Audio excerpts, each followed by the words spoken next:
ई video हमर एखन के अइ। हाँ, हम राजनगर में छी और साँझ होइत देरी हम सब आगि ताकि कऽ आगि तापऽ लगलहुँ, किएक तऽ राजनगर में और बहुत बेसी ठंडा लागै छै।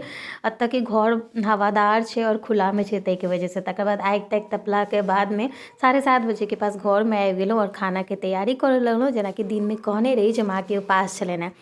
तऽ हमर वीडियोज में ना बहुत लोग कहै छथिन जे अहाँ सौभाग्यशाली छी, भाग्यशाली छी जे अहाँके एहन साउस भेटल छथि बना कऽ खुआबै छथि।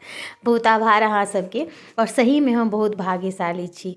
लेकिन एकटा बात हम इहो कहब जे भाग्य और सौभाग्य ई दुनू चीज जे छै ना से अक्सर आदमी के अपन कर्म पर निर्भर करै छै।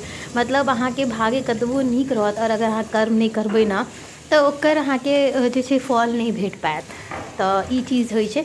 ई कहऽके पीछा हमर कोनो बहुत बड़का मकसद नहीं है। हम जखन भी कोनो पोस्ट करै छी जे मम्मी हाथ के खाना या सासुर हाथ के खाना, मतलब ससुर तक या साउस ससुराल के, तऽ अहाँ सब बहुत टाइम हमरा ई चीज कहै छी। तऽ हम सोचलहुँ जे किया नहि के चर्चा कयल जाय। तऽ इएह होइ छै, दुनू हाथसँ जे छै से जहन करबै अहाँ तहन अहाँके ओनाही रिटर्न भेटै छै। और हाँ, बहुत टाइम पर नहियो भेटै छै, हम मानै छी। लेकिन जे किछु छै भगवानके कहै छनि, भगवान एनाही रहऽ कि हम जेना हमरा मोनमे इज्जत अइ अपन इन लॉज लेल, तेनाही हुनको मोनमे हमरा लेल छनि, हमरा बेटी जेना प्यार करै छथि। तऽ खैर बात करैत करैत देखियौ हमर तरकारियो बनि गेल। और पप्पाजी कहने छलखिन हेँ जे वीडियोमे ओहि दिन जेहन मटर पनीरके तरकारी बिना प्याज लहसुनवला बनेने रही तेनाही आइ बना लिअ।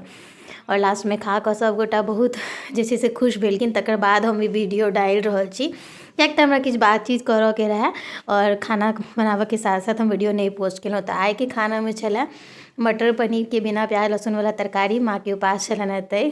और तकर बादमे रोटी और ओहिके संगमे भात। माँ के बिना भात के मोन संतुष्ट नहीं होइ छनि, तऽ हुनका लए भातो बना देने छलियनि हेँ। और दिन में माँ हमरा सबके बना कऽ खुएने रहथिन, तऽ एखन हम बना लेलियै कियाकि माँ के पूजा तूजा करऽके छलनि हेँ। माँ छठके पूजा करै छथिन ओहि दुआरे। तऽ एहिठमन हमर रोटी लास्टे भइए गेल छलै, खाना पीना हमर तैयार भऽ गेल छलै।